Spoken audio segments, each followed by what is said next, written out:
Rediscover God's Word, verse by verse, chapter by chapter. This is Real Bible Study with teacher Tom Bradford. Welcome to Torah Class. Well, while Seed of Abraham Torah Class was founded on the need to study the first 5 books of the Bible, the Torah, it's also is probably the most profitable for us when we can understand the relevance the Torah has for believers in our day and age, and we apply it to our lives. It is said by many preachers and teachers that we today are in a very special time in history. We are eyewitnesses to the age-old Bible prophecies coming to pass, and they're right. But to put that into perspective, it is good to realize that not every generation has witnessed prophetic events coming to pass. So one would think that when a prophecy of God did come to fruition, God's people would get all excited about it. Yet the church and the synagogue, the earth's secular Jewish population, has for the most part greeted 2 of the most important events in all of prophetic history, the rebirth of Israel as a Jewish nation and the return of the control of Jerusalem to the Jewish people, sometimes with a disinterested yawn. I think it's primarily because, first, we don't know the Bible well enough to know biblical prophecy, let alone see it when it happens. And second, even if we do somewhat know the Bible, we don't realize that fulfillments of prophecy don't happen every day or even every century. In fact, with the fall of Jerusalem in 70 AD, for all practical purposes, the unfolding of biblically prophesied events went into hibernation for an extended period of time.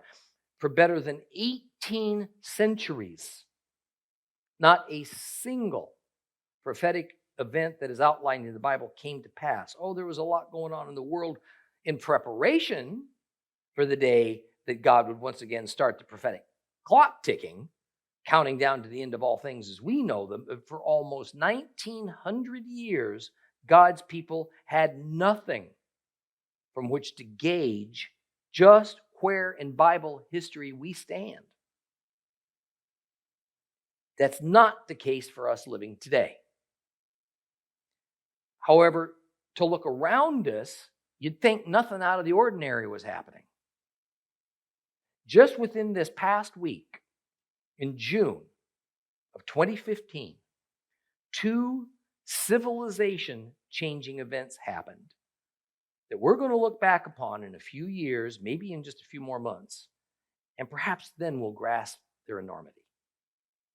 First, the leader of the largest segment of Christ's church on planet Earth, the Pope of the Roman Catholic Church, openly and formally sided with Israel's archenemy, the Palestinians, and therefore equally as formally sided against Israel. Second, one of the last bastions of Christianity in the West, the United States of America formally declared gay marriage to be the law of the land. There can be no more appeal. Nothing could be a greater affront to God the Creator than what has just happened, all taking place literally in a matter of hours. All I can say is pray and prepare.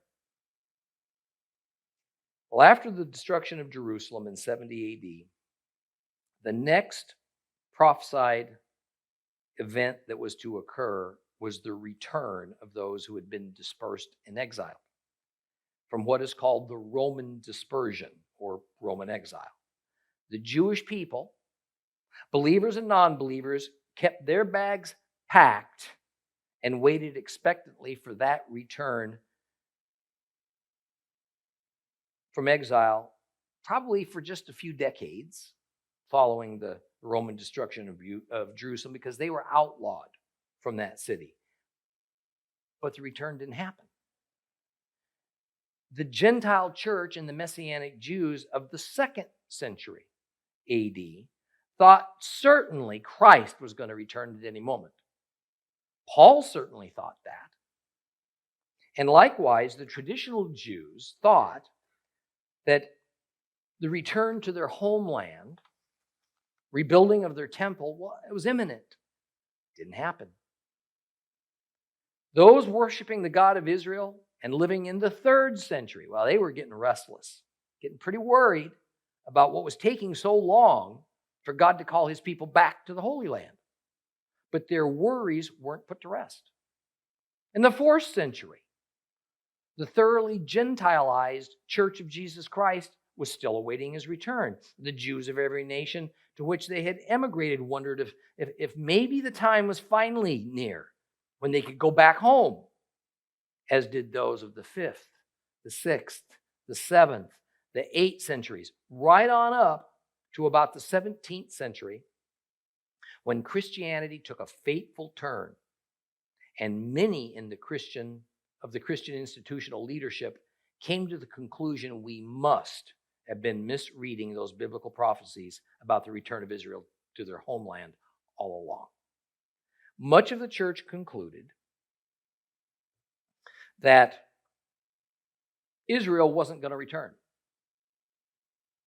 At the least, there wasn't going to be a Jewish Israel, and that the Israel the Bible spoke of, both the people and the land, were symbolic of something else. But what? They decided it had to be of the Gentile church. The new mainstream beliefs that arose and which today dominate the Christian landscape began mostly in the 17th century. And those beliefs centered on the newly held conviction that Israel had been replaced by the church. It was given the fancy theological name supersessionism, or as lay people are more familiar with, replacement theology. This new doctrine held that Israel had been thoroughly and permanently rejected by Jehovah because so many Jews had rejected God's Son, and that all the promises of land and of redemption that the Hebrews had received through the covenants of Abraham and Moses, this was taken away from them. It was handed over to the Gentile church. That is, the Gentile church would now get all the blessings promised to Abraham, those promises that we read about in the first few verses of Genesis chapter 12. But Israel, on the other hand, well, they were going to get all the curses that would come from disobedience to the laws of Moses. Well, now let's fast forward to the 20th century. In the famous words of Apollo 13, Houston, we have a problem. Because in 1948, Israel did surprise the world and returned to the exact location to which they were exiled. The Jewish nation was reborn, just as prophesied. And in 1967, the holy city of Jerusalem was returned to the control of the Jewish people, just as predicted, therefore ordained by Messiah. And what's been the church's general reaction to these staggering events? Oh, for few, some excitement. For the majority, ambivalence. The same replacement theological positions born from the lack of faith in God's word by 17th century church leaders, positions completely now intertwined and embedded within modern Christian doctrine, is to this day what's still being taught in the overwhelming majority of churches worldwide. It's as though the rebirth of national Israel and the return of their Jews to their homeland to claim their promises made to Abraham never happened. Christians have been taught from early childhood to express disappointment and shake our heads knowingly, those terrible Jews of Yeshua's day that had the unimaginable privilege of witnessing the arrival of the long-awaited Messiah, but were then blinded to who he was by their Jewish leaders and traditions. So blind that they encouraged the killing of the Son of God for claiming who he really was. Well, today, we of the church have witnessed that long-awaited day when Israel would be returned from their exile, reclaim their land inheritance, and reborn as a nation. We've watched on TV as the Israeli army defeated an alliance of 5 powerful Arab armies in a matter of only 6 days, and then in 1967 reclaimed Jerusalem as their own holy city for the first time since 70 AD. The prophecy has been fulfilled in our generation. The Jews are back, and for the most part, due to our Christian traditions, the church has been utterly blind to its significance. Interestingly, it was a little under 1900 years from the time God made his promises to Abraham until Messiah arrived. And it was a little under 1900 years from the day God kicked his people out of the land, but promised he'd bring them back, until the day they came back to claim that promise once and for all. Maybe we ought to take notice of that. Maybe we ought to understand that enormous changes are on the way very soon. There are many mentions scattered throughout the Bible of these events, but for me, none has the impact of those spoken by that strange prophet of God, Ezekiel. Ezekiel was one of those Jews taken from his home in Jerusalem by Nebuchadnezzar, exiled to Babylon, when the Babylonian Empire conquered Judah in 597 BC. So let's detour just a little bit, and at the same time connect some dots between the promises made to Abraham in Genesis 12 and 13 and Ezekiel's prophetic utterances of Ezekiel 36 and 37, and then how that connects to the events of our time by reading the prophetic story of the final return, of the final exile of the Jewish people to their homeland. A return that, after an 18th-century hiatus of prophetic fulfillments, marks the resumption of the countdown to Armageddon and then the entry into the millennial kingdom of God. So open your Bibles to Ezekiel chapters 36 and 37. If you have a complete Jewish Bible, we're starting on page 689.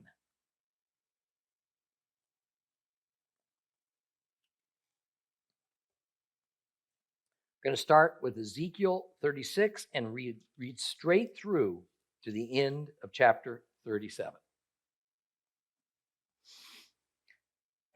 Now you, human being, prophesy to the mountains of Israel, say, mountains of Israel, hear the message from Adonai. Adonai Elohim says, the enemy's boasting over you. Ha! Even the ancient high places are ours now. Therefore prophesy. Say that Adonai Elohim says, because they desolated you and they swallowed you up from every side so that the other nations could take possession of you. And now people are gossiping about you, slandering you.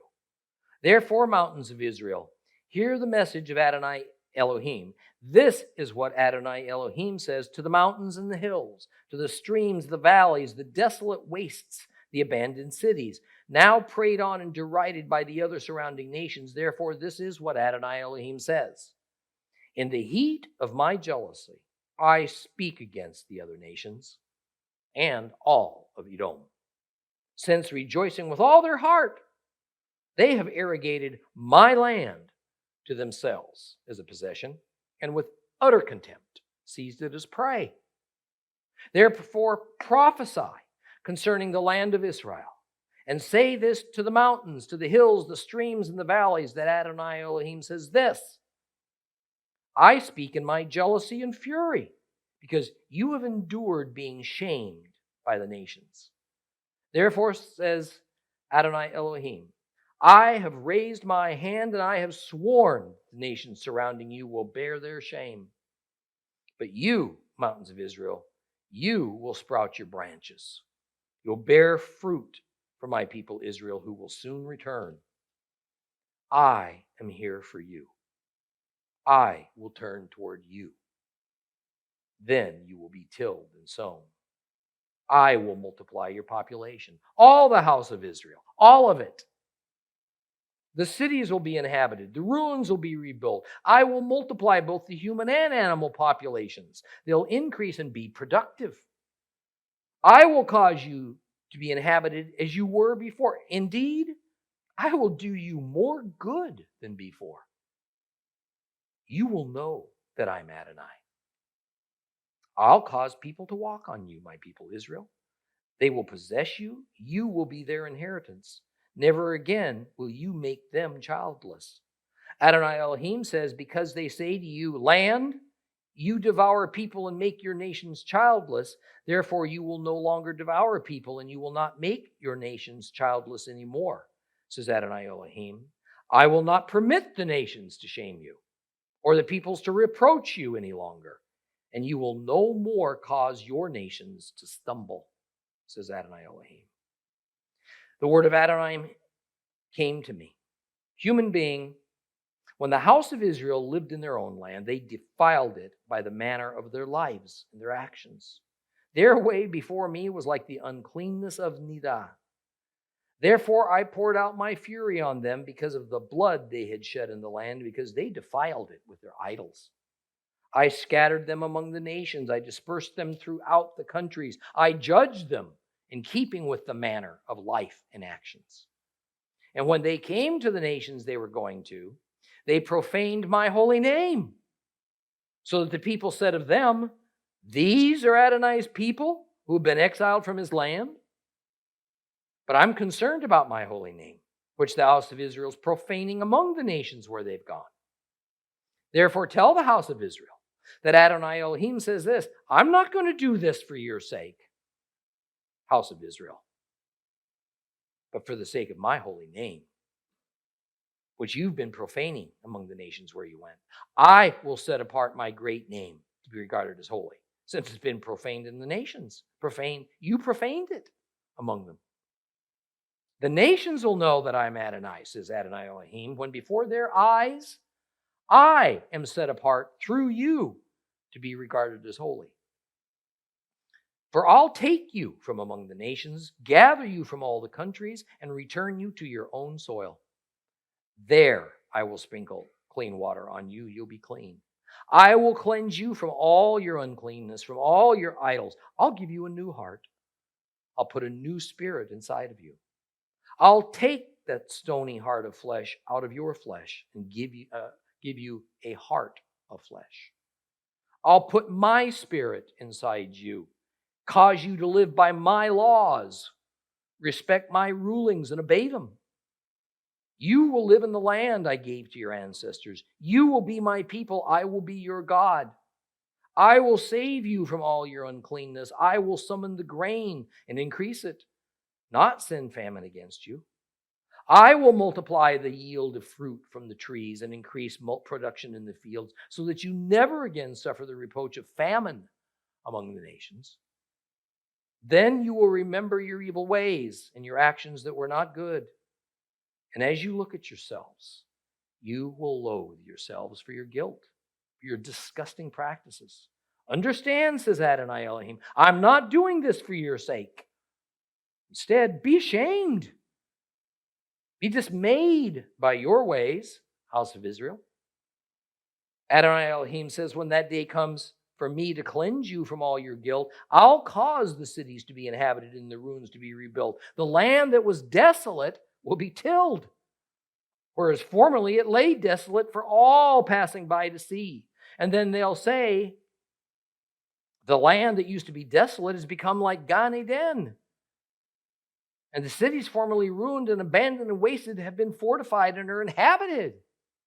Then the nations around you that remain will know that I, Adonai, have rebuilt the ruins and replanted what I have abandoned. I, Adonai, have spoken. I will do it. Adonai Elohim says, in addition, I will let the house of Israel pray to me to do this for them, to increase their numbers like sheep, like flocks of sheep for sacrifices, like the flocks of sheep in Jerusalem at its designated times. In this degree will the ruined cities be filled with flocks of people. Then they will know that I'm Adonai. Chapter 37. With the hand of Adonai upon me, Adonai carried me out by his spirit and set me down in the middle of the valley, and it was full of bones. And he had me pass by all around them. There were so many bones lying in the valley. They were so dry. And he asked me, human being, can these bones live?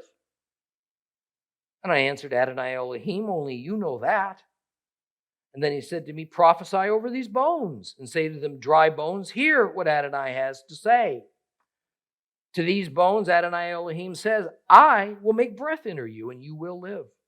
I will attach ligaments to you, make flesh grow on you, cover you with skin, put breath in you. You will live. You will know that I'm Adonai. So I prophesied as ordered. And while I was prophesying, there was a noise, rattling sound. It was the bones coming together, each bone in its proper place. And as I watched, ligaments grew on them, flesh appeared, skin covered them, but there was no breath in them. And next he said to me, prophesy to the breath. Prophesy, human being, say to the breath that Adonai Elohim says, come from the four winds, breathe. Breathe on these slain so they can live. So I prophesied as ordered. The breath came into them. They were alive. And they stood up on their feet, a huge army. And then he said to me, human being, these bones are the whole house of Israel. And they are saying, our bones have dried up. Our hope is gone. We're completely cut off. Therefore prophesy and say to them what Adonai Elohim says, my people, I will open up your graves and make you get up out of your graves. I'll bring you into the land of Israel. Then you'll know that I am Adonai when I've opened up your graves and made you get out of your graves, my people. I will put my spirit in you. You will be alive. Then I will place you in your own land, and you will know that I, Adonai, have spoken, and that I have done it, says Adonai. The word of Adonai came to me. You, human being, take one stick and write on it for Judah, for those joined with him among the people of Israel. Next, take another stick and write on it for Joseph, the stick of Ephraim, and all the house of Israel who are joined with him. Now finally, bring them together into a single stick so they become one in your hand. And when your people ask you what all of this means, tell them that Adonai Elohim says this, I'll take the stick of Joseph, which is in the hand of Ephraim, together with the tribes of Israel who are joined with him, put them together with the stick of Judah and make them a single stick so they'll become one in my hand. And the sticks on which you write are to be in your hand as they watch. And then say to them that Adonai Elohim says, I will take the people of Israel from among the nations where they've gone and gather them from every side and bring them back to their own land.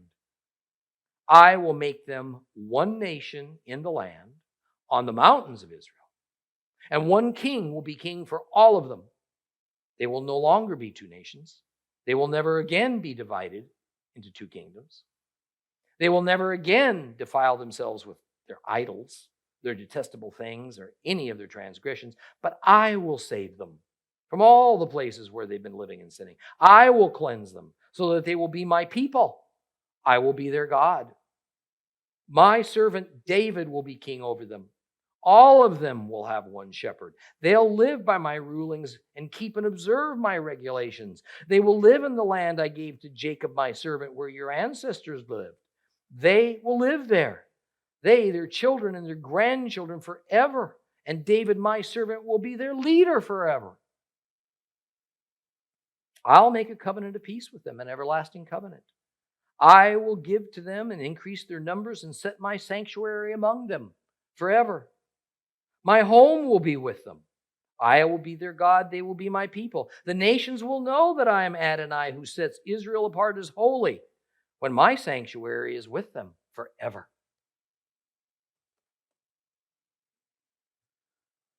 Wow. I wish George Lucas or Steven Spielberg would make a movie about that.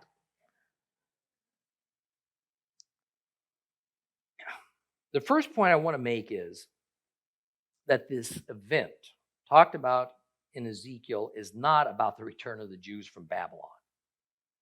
And since the study of these two chapters of Ezekiel could be a couple of weeks in itself, I'm just going to point out a couple of important keys to understanding these verses. First and foremost, is the important meaning of the term, the whole house of Israel, also at times translated as both houses of Israel or even just all Israel. Now, the words of Ezekiel were written over a span of about 25 years, beginning around the time Babylon conquered Judah in 597 BC. The part we're looking at was written in the later years. You need to know that about 130 years earlier, the Hebrews were a divided nation. A 10-tribe confederacy lived in the northern area of the Holy Lands, while a 2-tribe group lived in the south. In fact, the northern area was a kingdom all its own, separate apart from the southern area, each ruled by its own kings. I want to be very clear. The unified kingdom of Israel existed for only 80 years. That's all. And it was ruled over by David and then Solomon. Then it became divided by means of a civil war. After the division, the northern area went by several different names. The northern kingdom, the kingdom of Israel. Some documents even refer to it as the kingdom of Joseph. But for the most part, as was typical for that era, it was called after the name of the tribe that was dominant in the region. Just as it's acknowledged here in Ezekiel, the tribe of Ephraim. From about 900 BC to the time of Ezekiel, about 590 BC, the northern region was known to its inhabitants as the kingdom of Ephraim, a name that most believers aren't familiar with. Ephraim, son of Joseph, was a grandson of Jacob. Ephraim was adopted away from his father Joseph by Jacob. Then Ephraim was given a great prophetic blessing. The southern kingdom, however, is more familiar to us. It's called Judah. In Bible speak, the northern kingdom was also called the house of Israel or the house of Ephraim. The southern kingdom called the house of Judah. These two houses, the house of Ephraim, the house of Judah, together make up what the Bible calls the whole house of Israel. Yet almost all Bibles will, instead of saying house of Ephraim, say house of Israel, which is confusing. Indeed, house of Israel was a term used for a few years immediately following the Civil War to denote the northern kingdom, but that name quickly fell out of use. The point is that until in the just last decade or so, only one of the two houses of Israel has returned to their homeland, Judah. Judah is made up of what we today call Jews. That other house of Israel, the one that's comprised of 10 of the 12 tribes of Israel, was not recognized by modern Israel for who they are, and they were generally prohibited from coming home. All that has changed, and the remnants of the 10 lost tribes are returning in ever-increasing flow, and an ever-increasing flow as I speak. And I've personally witnessed some of the new arrivals as they arrived at Ben Gurion Airport. The part of Ezekiel 37 where he's talking about the two sticks, one for Ephraim, one for Judah, being put back together is referring to the time when both of the houses of Israel will return to the Holy Lands and be reunited. But until very recently, only one house, the house of Judah, the Jews, had come back. The common question is, well, isn't Ezekiel really about the return of the Jews from their Babylonian exile? No, it's not. Because that exile was only the exile of Judah. The other house of Israel, Ephraim, had long ago been conquered by Assyria. The people were deported. They were scattered throughout the 120 nations that formed the Assyrian Empire. That event happened almost 1.5 centuries earlier than Ezekiel's time, and basically, the 10 tribes of the northern kingdom had ceased to exist as an identifiable people. In other words, the events spoken about in Ezekiel 36 and 37 could not have been about the return from Babylon, but it had to come later. Yet the return of Ephraim is happening right now. In March of 2005, the Israeli government officially sanctioned the return to the Holy Lands of people who say they're not Jews, but they are Israel. That is, these Hebrew people seeking to immigrate to Israel are some of those long-lost 10 tribes of Israel, the other house of Israel, Ephraim. Once more, if we're to understand prophecy and the events of our times in their proper perspective, we must also grasp that the Jews are only of the tribe or kingdom of Judah, at least speaking of heredity, which basically represents just two tribes, Benjamin and Judah. Ephraim represents the other 10 tribes, long assumed to be lost and unidentifiable, and they're not Jews, although some of them have converted to Judaism. But they are certainly Israelites, and they are Hebrews. So the events that we just read about in Ezekiel 36 and 32 are invisible process today. If so, why doesn't the church pay any attention to this? Today, the church is in the throes of a rather severe internal debate over the land that the Jews have returned to, Israel, and in which Ephraim is also now coming back.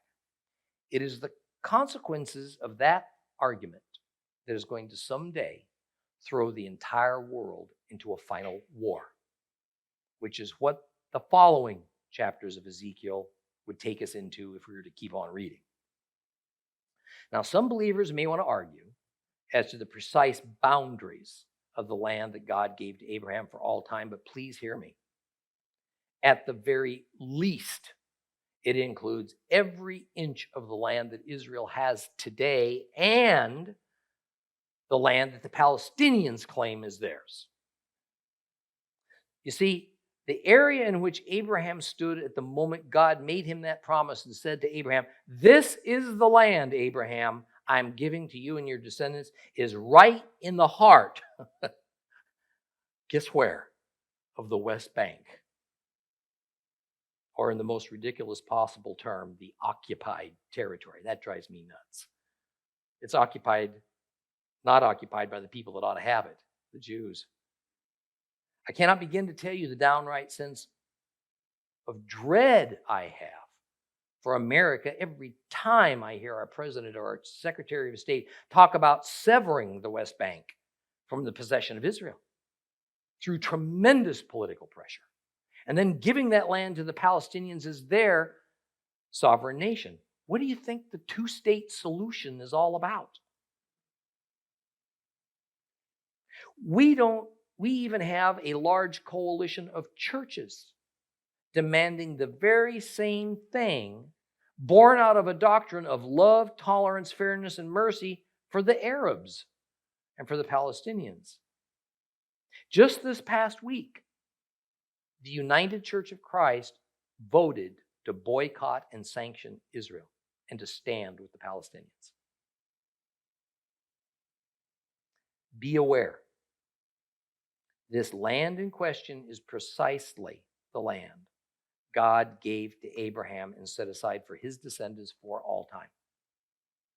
God has warned those that come against Abraham's descendants, those that curse Abraham, God himself will come against, and he will judge them in wrath. In other words, they will be cursed in return. Every indication biblically is that indeed somebody is going to force upon Israel the decision to surrender a portion of that land that is at the center of the Abrahamic covenant, the very place Abraham was standing when God said, "This is yours."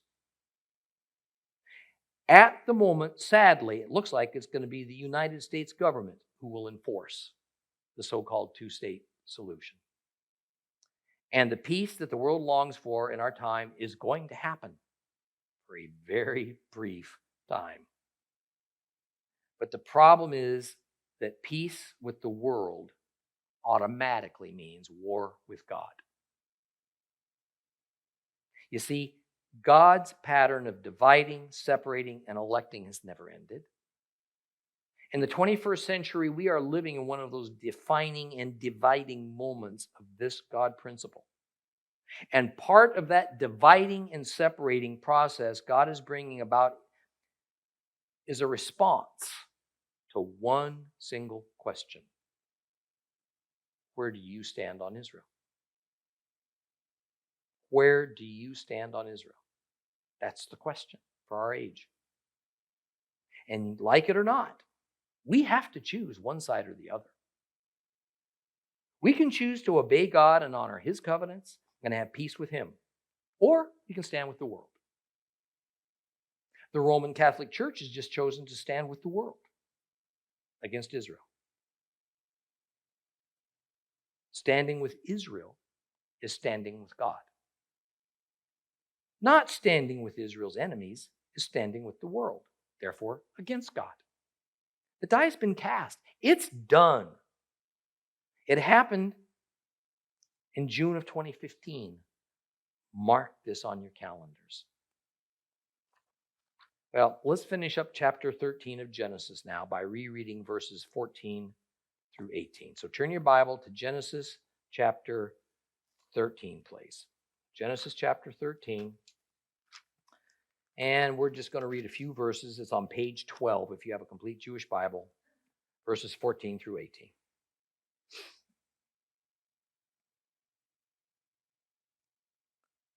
Adonai said to Avram, after Lot had moved away from him, "Look all around you from where you are, to the north, to the south, the east, and the west. All the land you see, I give to you and your descendants forever. I will make your descendants as numerous as the specks of dust on the earth, so that if a person can count the specks of dust on the earth, then your descendants can be counted. Get up, walk through the length and the breadth of the land, because I will give it to you." Avram moved his tent, and he came to live by the oaks of Mamre, which are in Hebron. There he built an altar to Adonai. Well, now that I've demonstrated to you that the words of these verses are still in effect and will be until the end of the age, I really hope you can see the importance of them. The land God showed Abraham is to be unconditionally Israel's forever. Where exactly was Abram when he stood looking around in every compass direction and all that he saw was to belong to him and his descendants? The Genesis Apocryphon places him precisely at Ramoth Hatzor. Ramoth means high place, which is about 5 miles northeast of Bethel. It is the highest spot in central Israel with an altitude of almost 3,300 feet. From this spot, even today, you can see the Mediterranean Sea to the west, eastward, well into the modern-day city, or modern-day kingdom, rather, of Jordan. You see a long way from up there. I can only imagine how clear it was back then. Verse 17 goes on to say, Abraham was to walk the length and the breadth of the land because God gave it to him. What does that mean exactly? Walk the length and breadth of the land. Was he just literally to stop what he was doing and go on a trip to visit every area of the land? Is that what that meant? Or was this just symbolic of something? Maybe it's just a Hebrew idiom.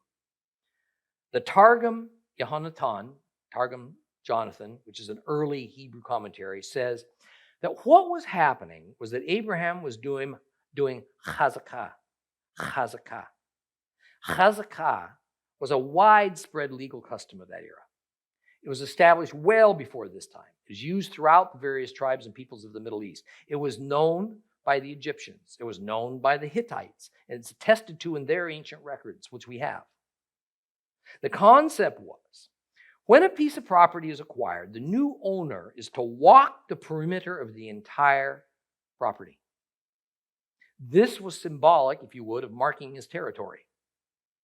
Not until the new owner had done this was the transfer complete and the boundaries officially established. He had to walk the perimeter of the land. Some cultures even required the king or the ruler to walk the perimeter of his kingdom from time to time to reestablish his sovereignty over that territory. Why would God make Abraham do this? I surmise it was for Abraham's sake, and for the sake of the many who likely asked, why are you doing chazakah? I have no doubt that Abraham did not make friends as a result of this well-recognized procedure, because within the outline of the territory he marked with his steps were many already established kingdoms and city-states. And I suspect they weren't too pleased by this foreigner's symbolic declaration he was taking ownership of all this land. But there's another reason to do this as well. We're going to see all throughout the Torah, the remainder of the Old Testament, and the entire Bible in general, that when human governmental systems existed, God tends to allow people involved to use the laws and ordinances and customs of their system when land transactions and contracts happen. Abraham would have been completely familiar with the reason the Lord was telling him to go and walk the land, because that's how things were done. In fact, it probably would have been very disquieting, leaving much in doubt for Abraham, if God hadn't ordered that to happen. It would have been as though we went in to buy a car. We filled out all the paperwork. We laid a check on the table, and the dealer says, no need for you or I to sign anything. Just take the car and go. We'll just take each other's word for it. We would feel pretty uncomfortable doing something like that, because it's just not customary in our society. Normally, all parties sign paperwork to make the transaction legal. Signing the paperwork finishes the process of transferring the ownership of the car from the dealer to you. Same thing here with Abraham. By every legal custom of that day, walking the perimeter of the land legally identified the land in question, and it completed the transfer of the property, thereby leaving both parties with a sense of legal closure on this matter. Well, this chapter ends with Abraham moving to Hebron and building an altar there.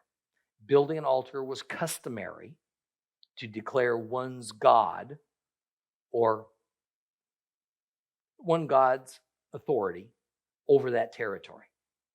That's what Abraham was doing. He says, this territory belongs to Jehovah, God of Israel. We'll move on to Genesis 14 next time.